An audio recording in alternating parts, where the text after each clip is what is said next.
all the members of the Cabinet and our senior staff for joining us here today for this emergency meeting. And I want to thank the entire team, particularly our health department, but every single agency who has stepped up during this state of emergency to help us deal with this crisis. And I want to begin the meeting here today by providing the latest up-to-the-minute updates on our state's ongoing response to the coronavirus. Nationwide, there are now more than 750 cases of COVID-19, and there have been 26 deaths. The state of Maryland now has 8 confirmed cases of COVID-19. As I announced yesterday, 6 additional Marylanders recently traveled on the same Egyptian cruise ship, but on different dates, as 2 of the state's first positive cases. Our state health department immediately contacted all 6 of the individuals, and out of abundance of caution, all 6 were self-quarantined, and we're testing all 6 of them. Earlier today, we confirmed that 2 of these additional individuals, a Prince George's County couple in their 50s, also tested positive for COVID-19. They are at home and they're in good condition. Our team at the Maryland Department of Health believes that there are no major concerns regarding potential exposure risk to the community. Neither of these individuals appears to have attended any gatherings or events. The New Jersey and Maryland Departments of Health are continuing to work closely with the organizers of the recent Conservative Political Action Conference at National Harbor to provide guidance to all of the attendees and employees who worked at the event. As you all know, this problem continues to evolve and escalate rapidly.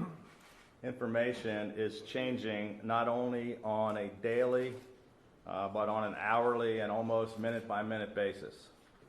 I am fully committed to being as transparent as possible by providing the facts and keeping Marylanders informed and taking actions based on detailed planning and making decisions based on the facts on the ground. I want to take just a moment to go through all of the actions that our team has taken at the state level on this crisis. More than a month ago, at my direction, our administration initiated actions for the preparation and mobilization of all necessary resources in order to address the coronavirus. State health officials immediately began working with the CDC, NIH, and other federal agencies and officials, and with local health departments and hospitals to activate an aggressive and collaborative response.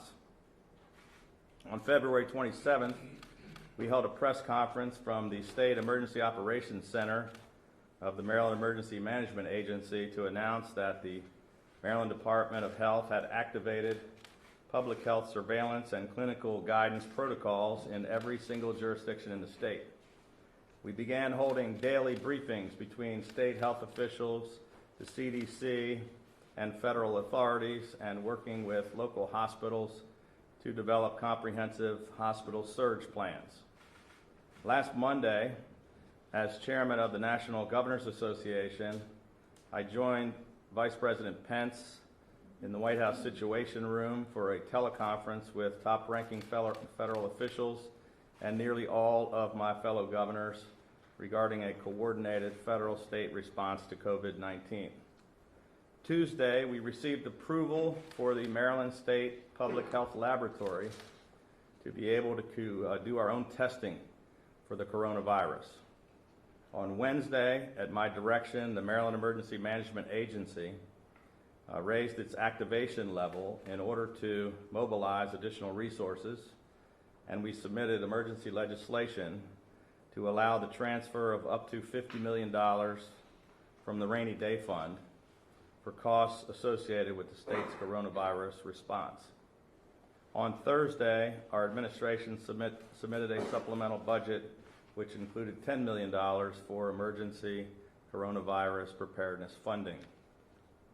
Later that day, we confirmed the first 3 cases of COVID-19 in Maryland, and I immediately issued a proclamation declaring a state of emergency in order to further mobilize all available state resources. On Sunday, we announced our 4th and 5th coronavirus cases. Yesterday, I attended another meeting in the White House Situation Room with the Vice President for a teleconference with 48 of America's governors. Right after that, I returned here to Annapolis, and with House Speaker Adrian Jones and Senate President Bill Ferguson and we signed the emergency funding legislation into law. Yesterday, we also established a Maryland coronavirus response team made up of the top doctors and scientists in Maryland, which will be meeting later today after this cabinet meeting. And we sent out guidance for state employees. Last night, we confirmed a 6th coronavirus case, this time in Prince George's County. And today, we confirmed an additional 2 cases in Prince George's County. As of now, we have 4 confirmed positive cases in Montgomery County, 3 positive cases in Prince George's County, and 1 positive case in Harford County. A few moments ago, I met with leaders of the state's long-term care community, which includes nursing homes, assisted living facilities, and retirement communities. Federal health officials continue to stress that as we begin to expand testing, we should expect that the number of cases will continue to dramatically and rapidly rise. And the nation and the state of Maryland will be shifting from containment to mitigation. Older people and those with underlying health conditions are much more vulnerable and at significantly higher risk of contracting the disease, with morbidity and mortality rates that are 3 to 5 times higher than the flu. So far, we have had 42 deaths in Maryland from the seasonal flu. That is why, in coordination with the federal government, we are advising older people to avoid crowds and large gatherings, and to avoid traveling, flying on planes as much as possible. Nursing homes and retirement communities are the areas of greatest concern. The nursing home in Kirkland, Washington, continues to be the site of the worst COVID-19 outbreak in the United States. 19 residents have died, and 31 individuals still in the facility have tested positive for the virus. We want to do everything possible in our power to prevent a similar outbreak in our state. Today, the Maryland Department of Health is issuing the following recommendations to our state nursing home facilities. Effective immediately, nursing homes should restrict access to visitors. Facilities should make online methods of face-to-face communication and phone calls available to nursing home residents. All facility staff should be restricted from international travel and should be monitored if they have traveled out of the country within the last 14 days or have had contact with someone who is under investigation for COVID-19 or are showing any signs or symptoms of a respiratory infection such as a fever, cough, or sore throat. And healthcare providers who have signs and symptoms of a respiratory infection should not report to work. Any staff that develop any signs or symptoms on the job should immediately stop work, put on a face mask, and self-isolate at home. They should inform the facility's infection preventionist and contact their local health department for next steps. We are asking nursing homes in our state to increase the availability of alcohol-based hand sanitizer, tissues, no-touch receptacles for disposal, and face masks at healthcare facility entrances, waiting rooms, and resident check-ins. They should increase signage for vigilant infection prevention, properly clean, disinfect, and limit sharing of medical equipment between residents and areas of the facility. With the action we are taking and announcing today, and while I want to make it clear that older Marylanders are the most vulnerable to the virus, I understand that there are also going to be a lot of questions about other proactive measures that should be taken with respect to schools and education facilities around the state. Earlier today, I spoke with Chancellor Jay Perman of the University System of Maryland, who just announced or is about to announce their guidance for all state universities and colleges. He has asked the university community to prepare students to remain off campus for at least 2 weeks following the end of spring break. The university should be prepared to continue all courses online, but all campuses will remain open before, during, and after spring break.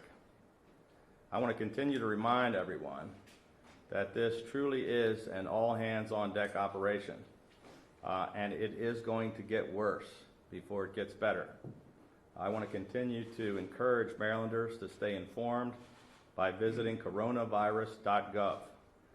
Maryland residents can also get the latest updates at health.maryland.gov/coronavirus. Or if you have any concerns or questions, residents can also dial 211 to connect with a helpline representative or to get information and community resources for the coronavirus. Now at this time, we're going to continue with our normal cabinet meeting, which is going to start after some opening remarks with the Lieutenant Governor and Chief of Staff. We're going to start with Deputy Secretary of Health, Fran Phillips. I just want to, before we let the media go from the room, I just want to thank every single member of the team for all of your dedication. We're all in this together, and it's going to take every one of us giving it everything we've got. So thank you very much. And with that, we'll take a short break. Thank you all very much. Members of the media will begin this spray of the room on the way out, so if you could stay seated, please. Thank you. Very much, gentlemen.